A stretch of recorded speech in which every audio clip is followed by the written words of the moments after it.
Thanks for tuning in to ProLine TV for our continued coverage on the PGA Tour with our Masters preview. That's right. We are finally here talking about the 2025 Masters, and we are joined by, of course, Brady Cannon, as well as our special guest analyst and my golf analyst from the past few seasons, who's back with us, Jared Smola. How's it going, guys?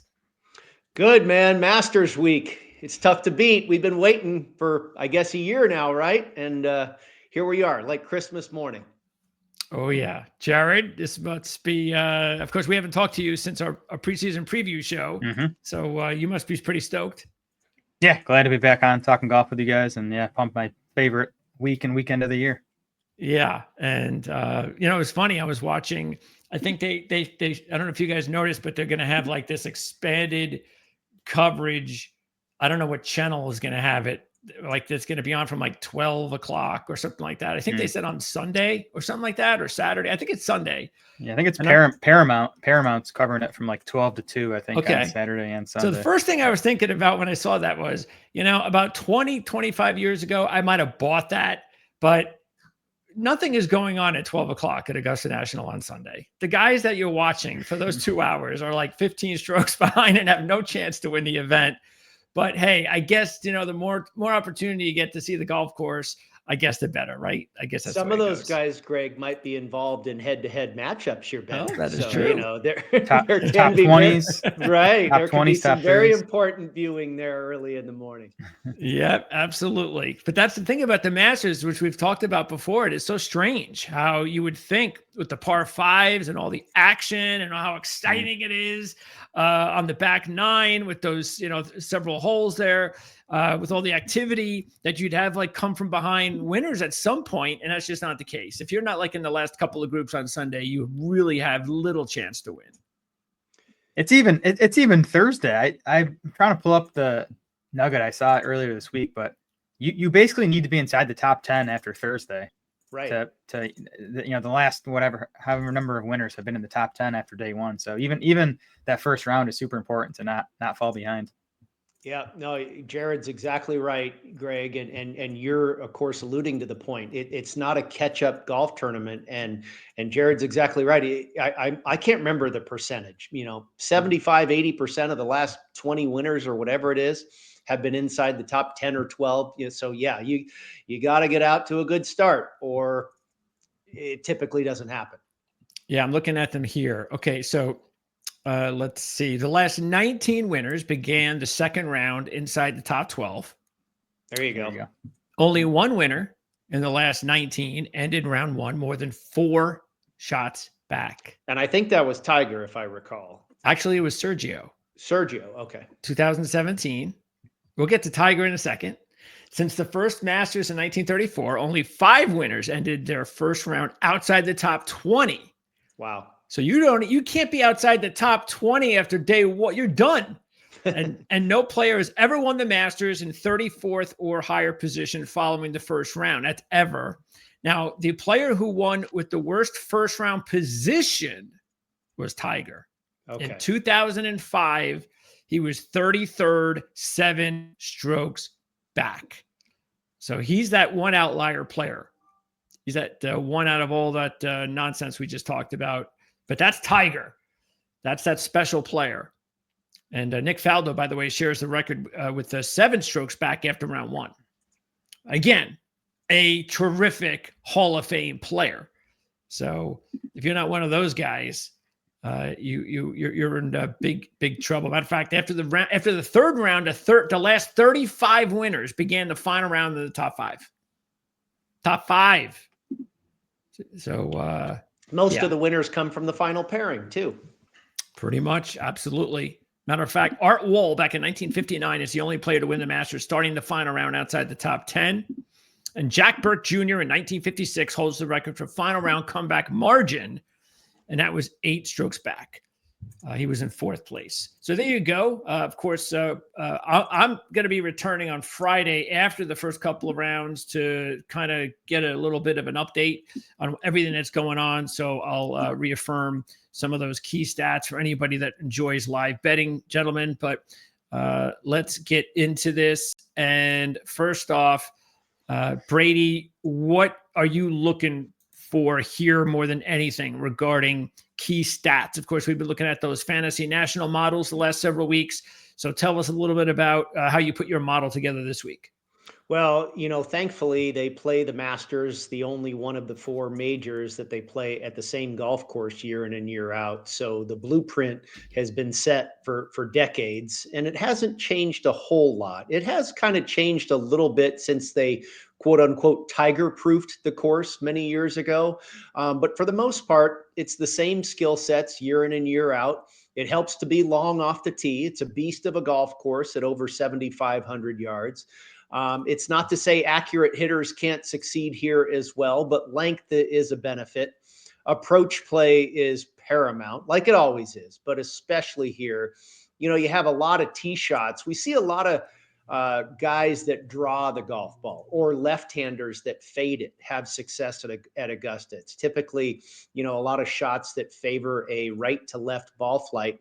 Oftentimes that'll be the case off the tee. And then the approach shot will favor the opposite direction, a left to right, type of ball flight. So you have to be able to hit the ball in both directions. And then you've got to be able to hit the greens in the right spots, because we know how punishing these greens can be if you hit the wrong quadrant, the undulations, the speed, and then I think scrambling. Scrambling is absolutely, for me, one of the most important stats, because you're not going to hit every green in regulation. You're not going to hit every green in the right spot. And you're going to have to show some real deft touch around these greens, some incredible creativity, the shaved runoff areas and the collection areas, and being able to get up and down from some, circumstances that you aren't used to, probably other than this golf course, once a year. So, and then there's experience. We don't see debutantes win. You typically have to be here 3, 4, 5, 6, 7 times before you figure out a way to slip on that green jacket. So, if I had to say probably the two most important areas for me, I think approach play and scrambling. If you only gave me two skill sets to choose from, I'd probably take those two. Jared, what do you use for your model? Yeah, I'm with Brady there. I will say I think the scrambling stuff is tough, because scrambling here is so much different than it is most weeks on tour, right? A lot of times we see these guys chipping out of like long greenside rough, and we don't really get that. We don't get that at Augusta, right? It's all, like Brady said, the short runoff stuff. So I do think sometimes players who aren't good short game players in general can be good here, and vice versa. So it is nice now we have some strokes gain data from the Masters, at least over the last 3 years. We can start to see, who's good at, different facets of their game here at Augusta. To me, and caveat being, I've never hit a Masters winner, I do think this is like one of the easiest events to handicap all year. Because, to me, it's two things. You need good course history here, and you need to be coming in good form. We don't see players win without previous high finishes at the Masters, and we don't see players win here without coming in good form. Yeah, not never, but rarely, right? They're usually checking both those boxes. So it really kind of narrows down, I think, the pool of players that have a legit chance to win. Yeah, matter of fact, if you look at it, let's see, Angel Cabrera is the last player to win the Masters after missing a cut in the event prior. And there are a few named players. Well, I think I'm not sure if that's completely accurate, because I think Patrick Reed did as well. He missed the cut the year prior and then won it. But no, the week prior. Oh, the week. I'm sorry. Yes. Okay, I thought you meant the Masters prior. Yeah. In other words, yeah, to Jared's point, right? Exactly. No doubt about it. And Jared's right too. I haven't hit that many Masters winners. I hit Dustin Johnson a few years ago in 2020. Maybe I've had one other one. Oh, I hit John Rahm in 2023. But it's right. It's fair. You can. The field is basically smaller than a live event as far as who can win this thing. You're really trying to pick one guy out of about 30, and it's still hard. Pretty much, I know. but it is different from a regular tour event or whatever, when you're, kind of choosing one guy out of possibly 100 or more. There's really, when you start to look at this field, there's probably only about maybe 40 guys at the most that can really win here. Yeah, I haven't hit a winner here since Adam Scott in 2013. There you go. So it's been a long time for myself as well. And again, the cream rises to the top here. The last 11 first-time winners ranked inside the top 30. So these are all the best players of the world. And like you were saying, as far as experience, Jared, the last 11 first-time winners made an average of 6.9 appearances. And last year's winner, or the year before that, I should say, John Rahm won, because actually he was the last first-time winner. He made his 7th appearance. So right on the number, 6.9. So that seems to be a pretty sweet spot there. And again, I mean, we keep talking about Fuzzy Zola forever. I'm sure he's pretty proud of that as the last player to ever win the Masters without ever playing there before as a PGA professional. So that is something that is going to be really hard to beat with all the great players that come here all the time. I mean, Oberg made it real close last year in second, but he's also coming in missing the cut last time out. So he's somebody, because there's only been 2 players that have won on their second appearance. It was Willett and I believe Tiger. I think Jordan Spieth. So it was Spieth and Willett that won on their second appearance. And that's something Oberg is trying to do as well. But he's also trying to break that miscut spell coming in here. And it's not a shock that, all these trends make a lot of sense for a place like this, even though, as you said, Jared, it's easy to handicap in that respect. But this is the reason why it's easy to handicap. But it also, as you also said, makes it harder because these are all great players playing and you have to choose one of them. And it's just very difficult. Yeah, it's only relatively easy, easier than most other events. Compared to the rest. Yes, 100%. When was the last Masters winner you hit, Jared? I've never hit one. Oh, you're 0-4. I bet John Rahm like 3 straight years, and I hopped off him the year he won. Of course. So. Yes, that's always special. All right, so let's go ahead and post up our picks. We also have Jan Stevenson's picks here. We've told you that she's going to be coming on here in the channel. She was going to make an appearance here with us together. But she's actually driving as we speak to Augusta National. This was something the last minute. They called her up. They want her there. And so she's on her way to Augusta National. We couldn't hook her up, technically speaking, on her phone yet. So I'm not sure we're going to get her on this show. But hopefully we'll be able to get her hooked up in time for tomorrow's show on the Playbook broadcast at 1 o'clock. But here are all the picks. Brady, you've included a couple of top 10 finishers as well. And I've also noted, Brady, that your picks have expanded quite a bit this week. This is the Masters. So you've added a few extra picks. Well, I'm glad you bring that up because it's not necessarily what meets the eye there. You look at my card and you go, gosh, you've got 9 guys to win the Masters. That seems like not real smart betting, to have that many futures. And it's true, I do have that many futures, but there's a little bit of a disclaimer here. Really, I've played 6 guys. The top 6 on my board there are the ones I feel really good about. The last 3, where we're talking triple digits on Justin Rose, Patrick Reed, and Sergio Garcia. Those are very small risk. They're just long bombs, and we'll. Hey, major winners. Right. No, I think they've got a shot. But again, I'm it's the 6 plays in front of them at shorter prices are the more serious plays. The 3 long shots are for very small risk, like I say. So those are not really full-fledged, outright plays in my mind anyway. The other thing, you've got Charles Schwartzel in 2011 was the last time a guy at triple-digit odds won the Masters. So, we've talked about a lot of different trends. Another one is this is typically won, by the chalk. We kind of said this field, you can narrow it down to maybe 25, 30, 40 guys. And so, those are the top of the guys at the odds board. And you're getting, Scotty Scheffler winning at 4 or 5 to 1 or 10 to 1 and Jordan Spieth at 12 to 1. I think the average price of the last dozen winners or so is in the neighborhood of 25 or 35 to 1. So again, those 3 guys at triple digits, probably not going to happen, but I did want to kind of clarify. It's not like I'm really diving into 15 different guys to win the Masters. That wouldn't be smart financial management. Well, I mean, the bottom line though is that it all depends on those percentages. And again, if you are sort of like when I was putting in 8 to 10 picks on any of the weeks, there would always be just like you're doing, a couple of bucks here at the end, just in case.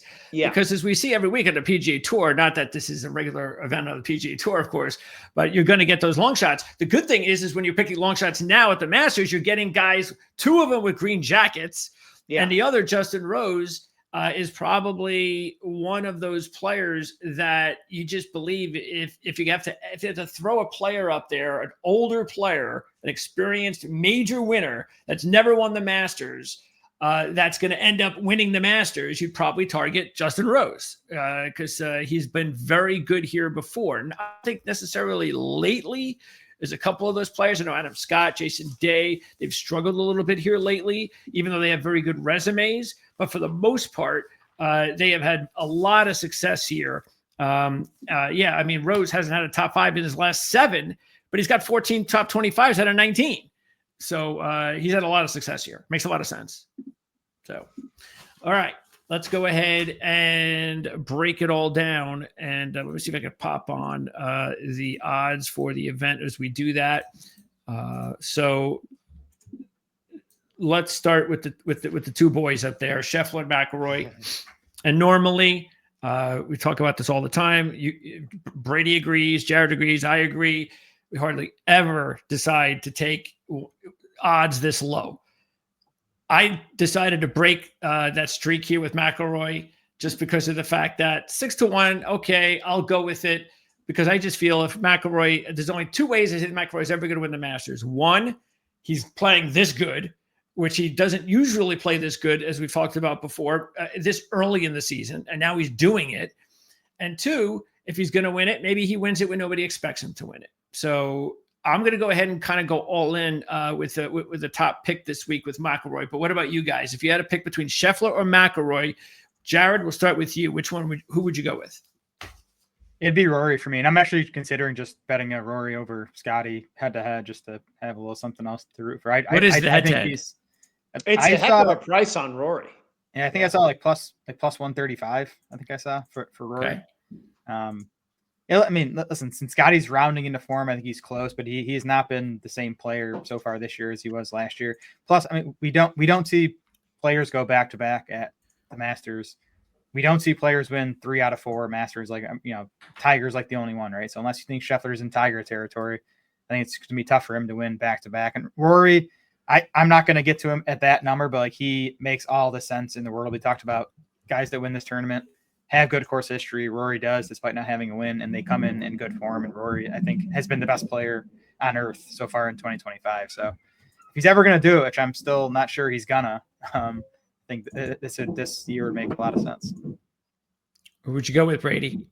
I agree with you guys. I would go with Rory as well, but I worry about, you talk about how much attention he is, how bright the spotlight is this year because he's won a couple of times coming in, something he's never done before. The form is red hot. It feels like everything is lining up for Rory to complete the career Grand Slam. And the world has taken notice, and it feels like there's so much support for him that, sometimes that can be a red flag. I get an email update from BetMGM every week on every golf tournament, and BetMGM, the highest ticket count percentage is on Rory. The highest handle is on Rory. Rory McIlroy is also their biggest. I think he's second, or he's either number 1 or number 2, I believe, as far as their biggest liability.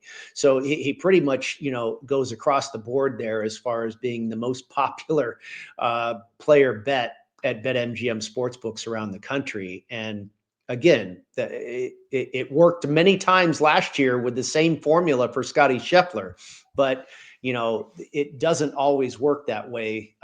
Oftentimes it's a player that is more in the minority that wins. And I kind of with Jared as well. I'm not sure if Rory will ever win the Masters. I think Rory is a type of player that can win anywhere, anytime, any day. But at the same time, I don't think this golf course is perfect for his true game. You know, I think again, we talk about the scrambling and the creativity and the chipping and the pitch shots around the green. I don't think that is really Rory McIlroy at the core. We know he can drive the golf ball with anybody. His irons can get red hot. He can even find a hot putter now and then. But yeah, I don't know. And I'd like to see him win it. I hope it's a year that I'm on him. I'm not on him this year. I root for him to complete this career Grand Slam, but it does feel like the one major that may just not quite suit his game 100%. And that's possible. Look, we've seen some great drivers who've never won the Daytona 500. So we go down the line with some things that have just not been attainable. Great quarterbacks that have never won the Super Bowl. So Rory would just be in a long line of those types of players. So we know that is entirely possible. What Rory will try to do too is become the only player to win both the Players and the Masters in the same year, joining Scotty Scheffler last year and Tiger Woods. So maybe Rory can start another trend there. We can get back-to-back player Masters winners in the same year. Maybe that'll make things a little bit easier. Either way, this is one of those situations where if I don't know when he's, we don't have the tee times yet, do we? Yeah, they came out a couple hours ago. They? Oh, okay. Yeah, So either way, I would like to know where Rory's playing, because if he's playing in the afternoon, well, then again, they have the coverage. What is ESPN Plus? Do they give you all the holes? I know they do on all the PGA Tour events. ESPN Plus is going to do feature groups and then feature holes. So Rory tees off at 1:12 on Thursday with Ludwig and Akshay. Okay, so yeah. So what I would really need to do is if I not that I can imagine myself doing it, because we got work, but I'd want to just see how Rory plays as early as possible. Because if something happens, like let's say I don't, and I just turn on the coverage at 3:00, if that's when it starts on Thursday, and he's already played, say, 7 holes, and I see that here's Rory, he's about to line up some shot in the fairway, and he's 2 over. I'm going to go, that's it. He's done. That's how I'll feel, because he has to get off to a good start. I don't think there's any question about that. I mean right away. I don't think he can get one of those days, because he's had these days before, which is what kills him at Augusta. And a lot of these majors where he's had issues, he gets off to bad starts on Thursday. Yep, exactly. We talked about at the top of the show. You got to, be inside the top 10, the top 15 after Thursday, and he's gotten up to 2 poor starts at the Masters specifically. That's what's killed him. Okay. If he gets off to a 2 over par start on the first hole, not all hope is lost, though, because right. Jon Rahm did that in 2023. Okay, we'll give him a couple more holes after that. All right. Speaking of Jon Rahm, let's see. Here's another group here of players here, and both of you guys have gone with Morikawa. I went with DeChambeau. And a matter of fact, Brady, you've got both Rahm and Morikawa. Yeah. So, give us the reasoning there. Well, they both have tremendous track records here at Augusta, and we go back to course form and current form. I think both guys are playing very, very well. Morikawa probably should have won at Bay Hill. That's really been Morikawa's biggest problem is the Sunday finish, at the PGA Championship at Valhalla. With Xander Schauffele last year at the Masters, Bay Hill, he kind of is a victim there of some dumb luck when Russell Henley chips in for eagle. But don't forget the Century a couple of years ago when he had guess who won that lead or something? Jon Rahm. That was the year 2023 when Jon Rahm won the Century, won the Genesis Invitational at Riviera, and won the Masters. And again, we've talked about this course being the same course that they play every year for this major, the only one, and the course history and the trends. The correlated courses are also incredibly sticky. And I think the most sticky courses where we see the same guys win, literally the same people win, are Kapalua, where you've got huge wide fairways, a lot of undulation, big greens, some similarities there. The old course at St. Andrews, which Bobby Jones and Alistair McKenzie built Augusta National with a great deal of influence from St. Andrews. And we also see a ton of crossover success with Riviera. Like almost half of the winners at the Genesis Invitational the last 30 some years have all also been Masters champions. So that's one of the reasons I took Morikawa and also Hideki Matsuyama earlier this year. Matsuyama, of course, has a Masters victory. Morikawa's finished top 10 the last 3 times. Matsuyama won this year at Kapalua. Morikawa finished runner-up for the 2nd time. He's also finished top 5 another 2 times. And then Jon Rahm, again, has won it at Kapalua, has won at Riviera, has won at Augusta. He's played 18 live circuit events. He's won 2, and every other one he's finished top 10. He's finished top 10 every single live event he's played. Now, you could argue he should have won more, but again, I think current form is pretty darn good. Jared, you've got Morikawa? Yeah, to me, Morikawa should be the 3rd favorite. I think he's the 3rd most likely player to win behind the 2 big guns. I actually think 18-1 is a pretty good value on Morikawa. I have a Masters trend I've been tracking for a few years now. Greg, I know I've mentioned it on our show, I think the last 2 years, but here it is heading into 2025. So 10 of the last 13 Masters winners have checked all 3 of these boxes. They've gained 1.9 or more total strokes per round in the 3 months leading up to the Masters. They've gained at least 1.4 strokes tee to green in the 3 months leading up to the Masters. So again, those 2 boxes are the recent form thing we talked about. And then they have at least 1 previous Masters top 20. So that goes to the experience on the course, at least 1 top 20 finish. There are only 4 players heading into this Masters that check all 3 of these boxes. It's Scotty and Rory, and it's Morikawa. Then the 4th one, Brady's going to like, it's Sergio Garcia. that one's tricky because we're, with these live guys now, Sergio, we're looking at live and DP World Tour stats. So tough to know exactly what that means, but he does check all 3 of those boxes. But Morikawa checks them. To me, Rory's been the best player in the world in 2025. I think Morikawa's been the 2nd best. He's done everything but win. And I'm not worried about his ability to close. He's won 2 majors. He's won plenty. People were saying this about Xander at this time last year, that he couldn't close, and he wins 2 majors. Yeah. I think Morikawa is going to get a 3rd major pretty quickly here, and I think this is a good shot for him, considering his history at Augusta. You guys will like this one too. This is kind of right along the same lines, Jared, and there's just endless trends because again, like we're talking about, we play this same course year after year. This is the 89th edition, by the way. 11 of the last 13 winners have had a win in their last 6 starts.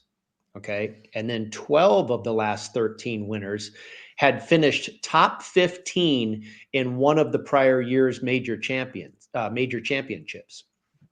Rory, Oberg, Henley, Hovland, Hatton, Thomas Dietrich, and Sergio Garcia checked both of those boxes. But Morikawa and Rahm also both finished top 15 in a major last year. And if you extend that number of starts when they last had a win, Morikawa was 7 starts ago and Rahm was 9 starts ago. So they almost checked both of those boxes as well. Well, speaking of live, DeChambeau is one of my picks. Jan's top pick is DeChambeau, and you really have to applaud changing his game the way that he did, because I think a part of that had to do, maybe a lot of it had to do with the Masters and his poor play at Augusta, because all of a sudden he changes his game and he comes out last year. It took him a while. We all know he struggled, but then once he started to get it into form and he played here, he finished 6th and he got off to that good start. You mentioned off the air before, Jared. And so, yeah, he is just more than capable, even though he doesn't have that great track record here. I think because of the way the player he is, I'm more concerned with he's a different player now. He has a different style, different game, and he was 6th last year. I'm willing to give him that. But how do you think about those live players? Is it more difficult or not really? Is trying to predict whether or not they're going to do well here, since we haven't really we haven't seen them all season except on live yet. I mean, I do have DeChambeau as one of my picks. I also have Cameron Smith and Mickelson, so I've got 3 of them. Brady, you have Koepka, Reed, and Garcia, so you have 3 of them. And 4, Rahm. Meanwhile, Jared has completely stayed away, and so did Jan. So I guess I'll ask you then, Jared, since you didn't take any. I'll start with you about how difficult it is to try to take one of those players. Yeah, I struck. That's the biggest challenge for me, is what to do with the live guys in all these majors, because I try to watch some live. A lot of it's on at 3 a.m. when they're on the other side of the world. I did watch a little bit of Durrell last week, but then we don't have the stats for these guys. They're not playing as much. When they do play, it's only 54 holes. It's a variable I think it's tough to account for. Now I have, well, first of all, I've bet Neiman for the U.S. Open and the PGA already. I got him at like 40-1 for both those. I think I'm buying into Neiman. I'm not sure he's ready to win the Masters yet, but I think has a good chance to win a major this year. And I have stared at Bryson at the Masters for the last month, considering whether to bet him. I haven't done it yet. I might still end up adding him. I think he's in good enough form. He was leading that tournament last week for most of it until Sunday. I'm not sure he's like figured out this course yet. Even you look last year, what he did, he shoots a 65 on Thursday, and then he goes 73, 75, 73. So it was really just one good round. And of course he struggled the previous few Masters before last year. So I'm just not convinced he's figured it out yet. I think this Augusta, you kind of need to be an artist in some ways, right? And Bryson is the scientist. So I don't know if it's the best spot for him. I think I've already bet Bryson at Quail Hollow for the PGA. I think that's a much better spot for him, but still on my radar for the Masters. Might end up adding him. By the way, if Rory does the Masters with the PGA being at Quail Hollow next, there's going to be a lot of people wondering about, well, wait a second here. Could there be a possible? He'll be a shorter price than Scotty. If yeah. And there'll be people talking about or thinking about something that hasn't been attained in quite a long time. By the way, Neiman did win the Genesis back in 2022. Yes, yeah, and he's done well at Kapalua as well. And I, going off of those correlations, I bet him at the Masters last year, and I learned my lesson quickly. He hasn't done well. He hasn't done that well at Augusta. I'm with Jared. I don't know. I'm not. He comes in this year basically the same as he came in last year, with 2 wins already on the live circuit. Red hot player right now.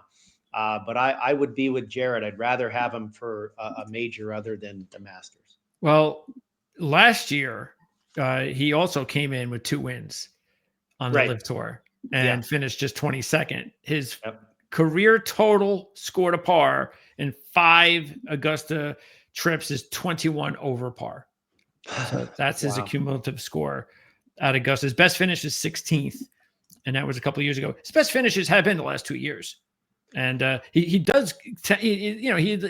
is getting better here, which is what happens. So maybe a nice top 10 finish here would be a good thing to maybe eye him for next year. Nobody has taken Schauffele. And you mentioned, of course, that Schauffele, I mean, look how quickly things happen. Big surprise. Once he wins a major, all of a sudden he's like winning everything. He's winning every major. But anyway, he has a good history here. And he is, of course, still behind everybody because he got off to a slow start because of the injury and all. Is that also like a lingering kind of deal as far as you guys are concerned, because of the fact there's so many other choices here that are just as talented as him, that you just don't think he's in form just yet? Yeah, that's what it is for me. Like, I think he's probably healthy at this point. I think it's just like a rust factor. He's only made 3 starts. I don't think that's enough. There's too many other good players. I will say Xander led the field in approach last time out at Valspar. So if you want to point to something, he gained 11 strokes on approach at Valspar. He still lost strokes off the tee, though. He's lost strokes all 3 starts on the green since coming back. So yeah, I think it's a bit like, I think he'll be plenty live for the next 3 majors. I just think this one's a bit too soon. Justin Thomas is to me, it's like the Morikawa thing. He knows how to close. He's done a lot of times. He's won majors. He's won a lot of events, but something's in his head right now and he can't close. And even when Scotty's not in his way, you thought, well, maybe that was it. I mean, he's playing well, but it's Scotty's in front of him. Nope. The last couple of times he's been there, including the last time out, He could not get it done. Victor Hovland winds up winning. And it wasn't that Victor Hovland. What was it? Thomas, I believe, had gotten up to 12 under par.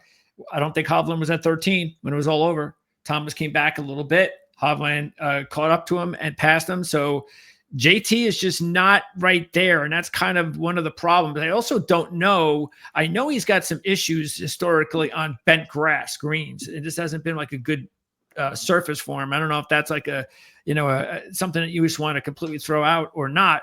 But he's playing extremely well, except he can't close right now.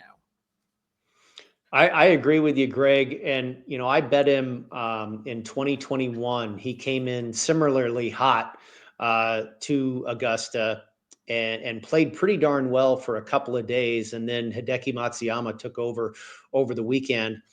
And it might be a while before I bet Justin Thomas to win the Masters again, because like you said, he can't figure out the greens here. And I don't know if it's just bent grass. I think he's better primarily on Bermuda. He went to Alabama. I think he's more familiar with that surface, but I wouldn't say it's just purely bent, but it's something about the greens at Augusta. The speed?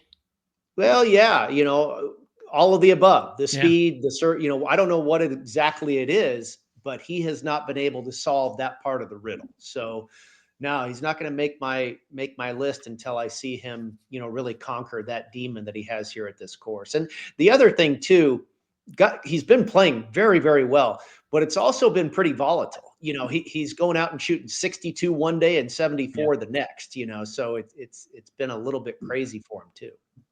Well, it's like at Bay Hill. He gets out to that great start. Everything's going good on the day 2. And then I forget what the hole was. It was the water hole. And he comes up to the water hole, and he, instead of just be a little cautious, will you? I mean, instead he's just, I'm just gonna keep doing what I'm doing. Everything will be okay. Well, no, everything's not going to be okay. And he hits the ball in the water. And ever since he hit the ball in the water, he was done for. He completely never got his mojo back. I mean, that's JT. He has a dead straight ahead shot, 150 yards out, but he wants to aim at this tree off to the right and hit a big draw in there to catch this slope and get it. He's always, and he's overthinking out there a lot of times. But I have always thought that Justin Thomas is going to win the Masters because I think it's a great course for him. You can spray it a little bit off the tee, right? You don't have to be super accurate. That tends to be his issue. He's still an elite approach player. He's an elite around the green player. He needs to figure out the greens, but putting can be volatile if he gets hot for one Masters. I still think he's going to win a Masters at some point in his career. I'm not going to be on him this week. All right. Now Koepka, I was close to taking Koepka as well. I took him last year in the Masters and he let me down big time. And then he goes on, of course, and wins the, what was it? The US Open or the PGA? Where did he win last year? PGA. Of course, we know how that works. But anyway, you've got both Matsuyama and Koepka on this board here, Brady. Yeah. Matsuyama, I mentioned, I bet, very early in the season. I think that was the first bet I made when he won at Kapalua, a former Masters champion, of course. Now he's come off the boil a little bit, but, again, it's one of those guys that I think has shown form here in the past and can flip a switch. It's not like his game's in awful shape right now. It's just not quite as hot as it was back in January. And we've seen his number drift. I got him at 25-1, and I think you can find 30 or 1 or better. I've seen some low 30s, maybe even 35 on Matsuyama. But, I think that also tells you the odds makers know he's absolutely a contender. It's not like he's 50-1 or something like that. And I think, Jared talked about Justin Thomas being great around the greens. Hideki is absolutely one of the best scramblers in the world. He's not typically a great putter, but for some reason he is able to find a groove here on these greens. He typically putts these greens pretty darn well. He's got those magic hands around the greens. If his irons fire this week, he's going to be in the conversation. And Koepka, unless he's injured or something's really wrong, in his game, in his life, whatever, he is always a guy you have to consider at a major championship. He admits himself that that's what he basically focuses on in his golf career, and not a whole lot else matters. And he just comes off of a second place finish in Singapore 3 weeks ago. He has said he's been, his Masters or his major championship prep has been underway for about the last 5 weeks or so. And I think he's going to be ready. And you mentioned, Greg, he disappointed last year. That was off of, kind of letting it slip through his hands in 2023, and John Rahm came back and got him.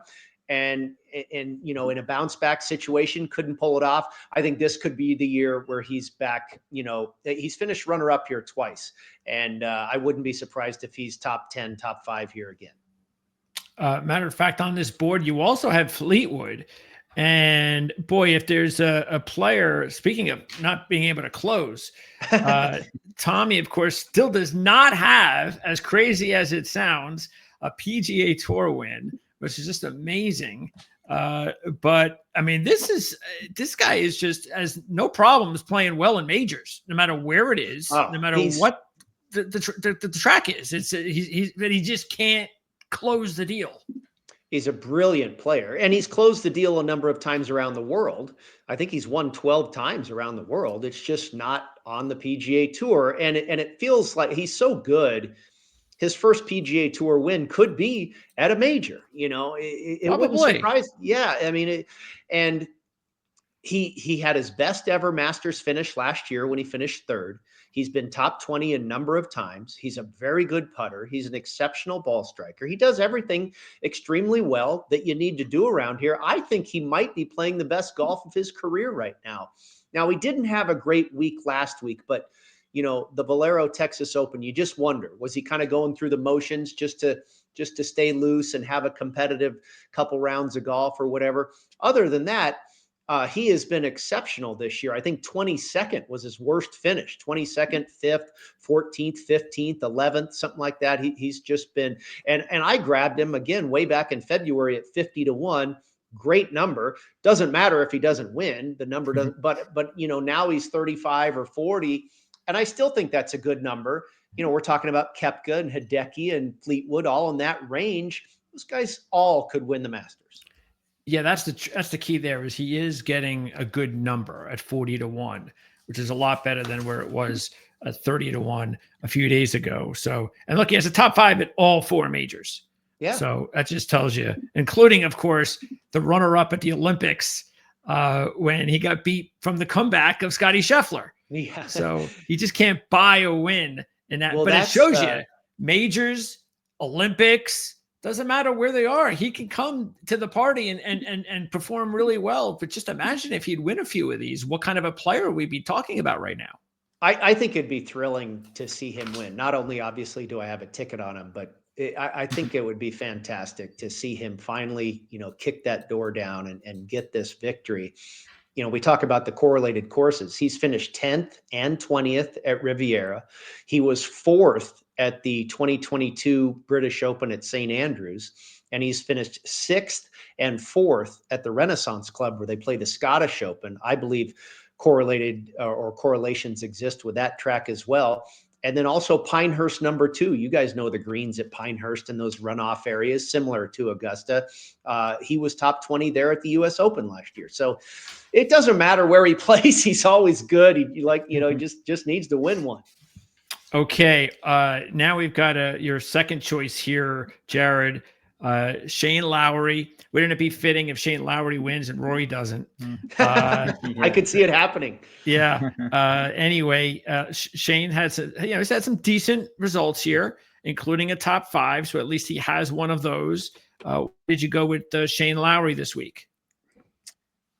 Yeah, to me, kind of similar to Morikawa. He's just done everything but win so far in 2025. And actually, if we go back to those that trend I talked about with 10 of the last 13 checking all 3 of those boxes, there were the 4 guys that checked all 3. There are actually only 3 other golfers who check 2 of the 3 boxes. They're Bryson, John Rahm, and then Shane Lowry is the other one. He hits the 1.4 plus strokes gained tee to green, and then he also has the Masters top 20. So he's been hitting it as well as anyone. Putting is always an issue with Lowry, but I'm willing to kind of take on the bad putters and just hope they get hot for a week. And by the way, I have the last 6 years of strokes gained data from the Masters. I think it might be available going farther back. I don't have it, but the last 6 years, Lowry's gained strokes putting in 4 of those 6 years here. So, again, it's usually the weak part of his game, but he's typically been above average as a putter at Augusta. And I think if you can tell me Lowry's going to gain strokes on the greens,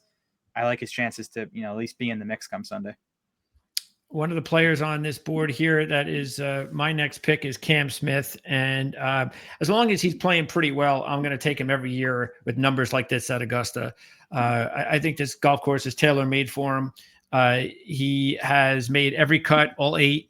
5 of those top 5s, 5 of those top 10s, 3 top 5s, and a runner-up. I like the fact that he's trending and on live, so he's getting a little bit better each time out. We know he can putt.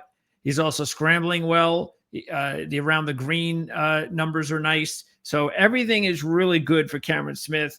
That, again, at this particular golf course, I just think it suits him really well at 60-1. So I think he's a really solid pick. The fact is he's kind of disappeared, but that's because he's on live. And other than that, I think he's maybe a little overdue for another one of these big wins.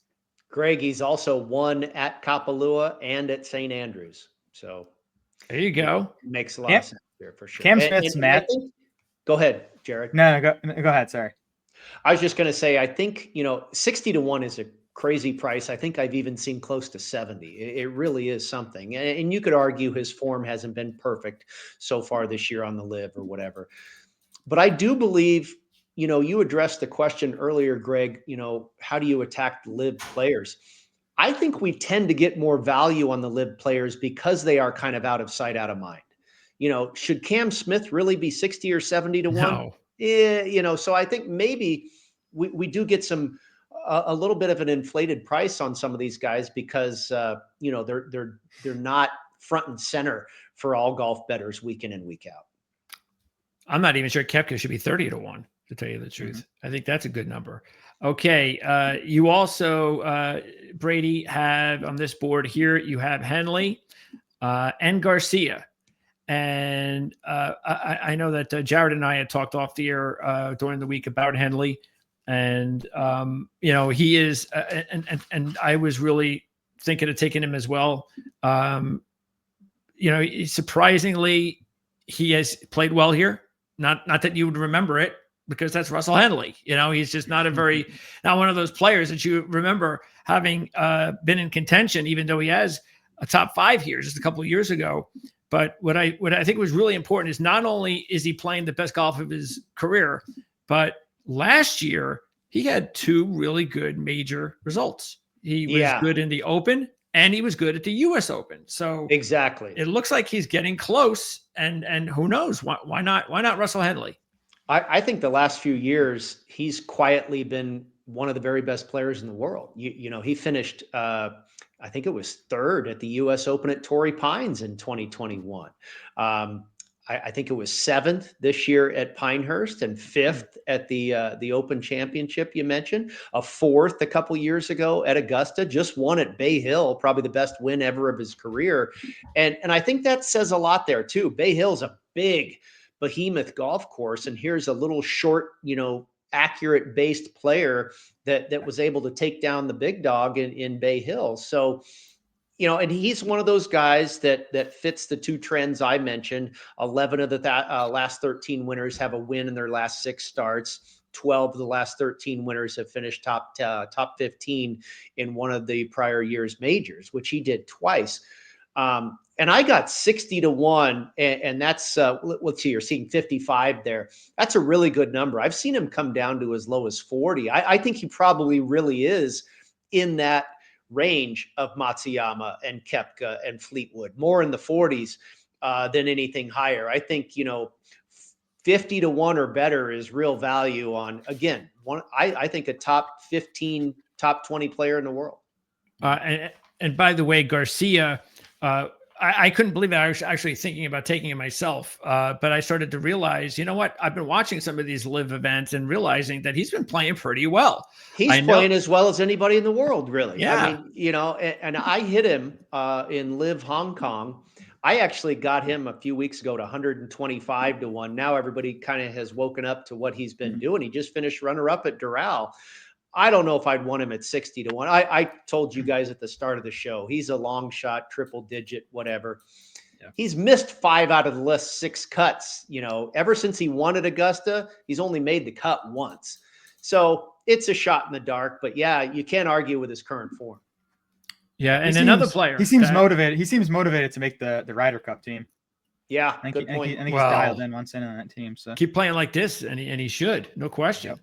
Yep. Another player like Rose and Scott and Day, who has not played well here recently. He's missed the cut in 5 of his last 6 at a cumulative score of 40 over par. Is that Garcia? Yes. Yeah. So yeah. He has not been good ever since he won. No. And it wasn't all that great before he won because nobody expected. Sergio didn't expect to ever win the Masters, and he won it. So it just gives you hope for a lot of other players that do not have form that could, as long as they've got that pedigree that they could actually get it done. Just takes 1 4-day run. Okay, so on this board, we got a bunch of picks. Matter of fact, these are your last 2 picks, Jared. You've got Zalatoris and Straka. I have Jason Day. Jan has Tony Finau. Zalatoris, we know how often you've been behind his corner. It's my guy. Yep. So he's here at 65 to 1. And then Straka is playing the best golf of his career. Yeah, well, Zalatoris has gone 2nd, 6th, and 9th in his 3 Masters appearances. So, give me that. He can actually putt here. This is a place he can actually putt well.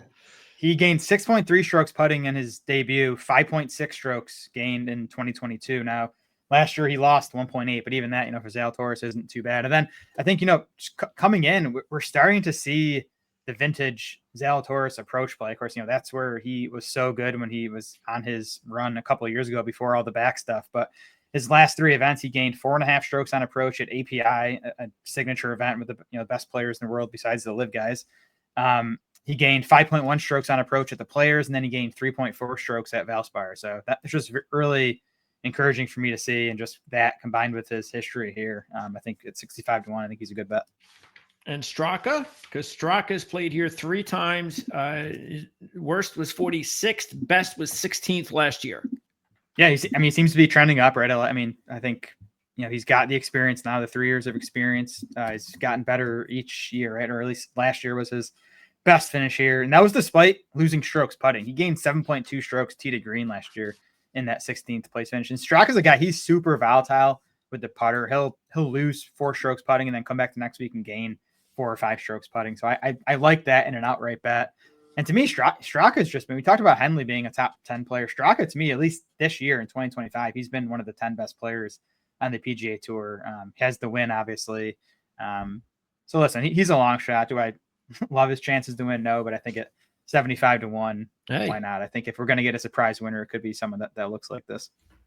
And again, I've got Day, and I was able to get Day at 90 to 1 on my sports book, and I just had to take that. And look, he is a great major player. I know he hasn't been that guy in a while, but what I do like is the fact that he's made 15 straight cuts with 6 top 15s. He is not at the top of the leaderboard as much as he would like. There's always something about his week or round that just gets him outside contending for a win. But look, he got up to such a great start on this golf course years ago, and he's tiled off a little bit, as I said. He's 23 over par in his last 4, including 2 missed cuts at Augusta.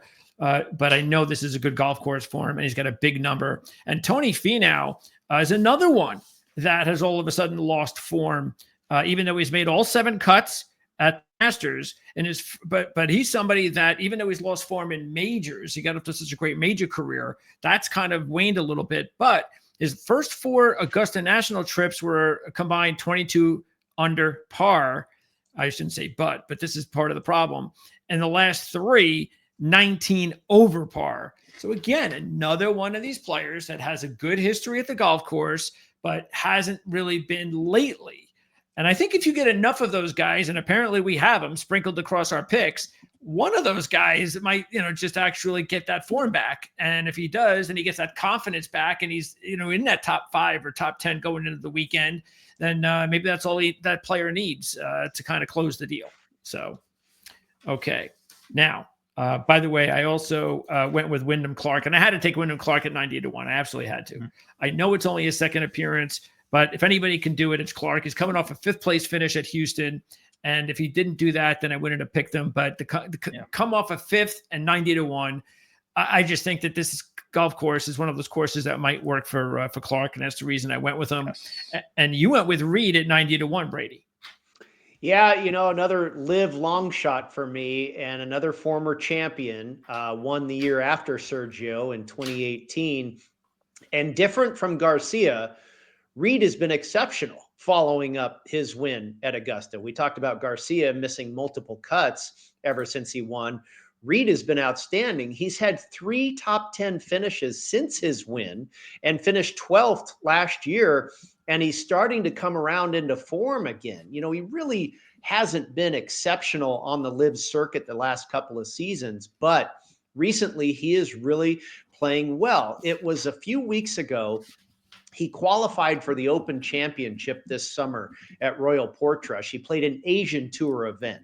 Carlos Ortiz won the event. Sergio, I think, ended up finishing 4th, and Reed finished runner-up just a couple weeks ago, the International Series Macau. And then he goes to Doral last week for Live Miami. Of course, he's won at before when he was part of the PGA Tour. He gets out to the first round lead, stumbles a little bit over the weekend, but still finished top 5. And that's when we saw his odds start to plummet. I was able to get him at 115. Magical short game. Justin Rose is another one of my picks, one of the best putters in this field on these greens. Same with Patrick Reed, number 1 in this field over the last 36 rounds for scrambling. He just seems to know this golf course really, really well. He's also won at Kapalua and finished runner-up there twice. So, yeah, triple digits, Patrick Reed, I'll take a little piece. Why not? And you mentioned Rose. That is your last pick here on the board. Also around 100-1. And yeah, I mean, I take Justin Rose every year because he's getting big odds now. And we talked about before. Even though he hasn't been good here lately, his putting is on game. Has actually been really good on par 5s lately. That's a nice couple of stats at work here. Justin fitting a green jacket might make a lot of sense, as does a player, Phil Mickelson, which is my pick, my long shot. And I'm just going to go with, look, every year I'll throw a buck on him if he's 200-1, but I'll do more than that this year because he's actually playing well. He's 12th in the live with 2 top 10s and 1 top 5, 6th last week in Miami. Last year, he was 46th in points with 1 top 10 the entire year. And he's actually top 10 in their stats in both accuracy and putting. I mean, Phil Mickelson just finished 2nd here a couple of years ago. He did. So, why not take a stab at it? But and by the way, Jan has Sam Burns as her long shot. But yeah, you went with Rose as your final long shot. Yeah, if you look at like the last 10 years, he's been one of the very best putters as far as gaining strokes with the flat stick on these greens. That's Justin Rose. We also talk about getting off to a fast start. It's at least a couple times, I believe, he's been first round leader. He's finished runner up here twice, most recently in 2017 when he lost in a playoff to Sergio.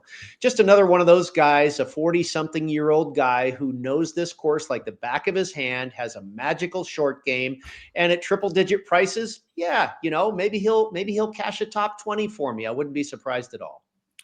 Okay, as we wrap this up now, give me some other players that you guys were really close at and thought that maybe they might make your list, or that you're still thinking that you might throw a few bucks on before it's all said and done. By the way, the weather is not going to be a problem at all. There's going to be a little wind, maybe on Friday. That's about it. Other than that, there's maybe a little bit of a sprinkle on one of the mornings. But the weather is not going to be a factor like it was last year. By the way, the scores have been really low over the last, or high, but low in golf over the last few years. I mean, I think the winning score has only been like 10 under par, something like that, the last 4 years. So they've really toughened up Augusta National. I remember they tiger-proofed it, but I don't know if they're going overboard because we don't want to see a little bit of bad weather and all of a sudden those scores get really, really tough. And is that really what we want to see from Augusta National? But anyway, what do you guys give me some other players that you guys were thinking about this week? And just on the weather quick, I'm gonna be watching some of the Golf Channel coverage and stuff over the next couple of days, because I know they got pounded with the rain yesterday. So I'm just curious to see how dry they're able to get in, whether it's going to play a bit softer, because I think that does change how Augusta plays, right? I think that gives Bombers even more of an advantage if it's playing softer and not as firm and fast as we've seen it the past couple of years. So that's something I'm going to keep an eye on. For bets, I'm not betting anyone. Patrick Reed at 90 is the deepest I would go down this board. Again, we don't even see guys at 90 win this hardly ever. I think going farther, and that's not really smart. I think you look at these guys for top 10s and top 20s. I do think Dustin Johnson's a little interesting. What was it? 3 starts ago on Live, he came, I think, almost dead last in Hong Kong. And then the last 2 weeks, though, he's kind of, turned it back around. 5th at Singapore, 27th in Miami. He was in the mix at Doral for a little while there. So I don't know if he's figured something out. But he obviously has the course history here, fits the course well. So maybe I think DJ Reed and Sergio, the 3 Live guys, I'm going to be betting top 20s on those 3. Okay. Yeah. No, I'm obviously right there with Jared on a couple of those guys, and I bet them top 20 as well, and that's certainly a more realistic bet. And I've said it over and over again. The triple digit prices, Jared says it. We don't see 90 to 1 win here too often. So those are just shots in the dark. But I think all those guys are playing great. Dustin Johnson is another guy that I considered, and we're seeing him in the neighborhood of 125, 150 to 1. He really has shown up with some good performances as of late. And another guy, John Rahm, was the last guy that I added to my card. I had 5 plays, and I wanted to add one more. We don't really count the 3 long shots, but I had 5 plays, wanted to add one more. I ended up with Rahm, but the other guy that I was that close to making my 6th play was Shane Lowry, who Jared has. Jared made a number of points there why he's a good play, and I agree with all of them. Magic hands around the greens. Yes, he has some struggles with the putter. Not always, but this particular year, he hasn't been putting well. But he can scramble with the best of them, has magic touch around the greens. The other thing is, look at how he comes in. The guy was remarkable on the Florida swing. I think it was 4 top 20 finishes in a row, if I recall. Also finished second at Pebble Beach earlier this year when Rory won. So everything looks good for Shane Lowry. I just opted for Rahm instead.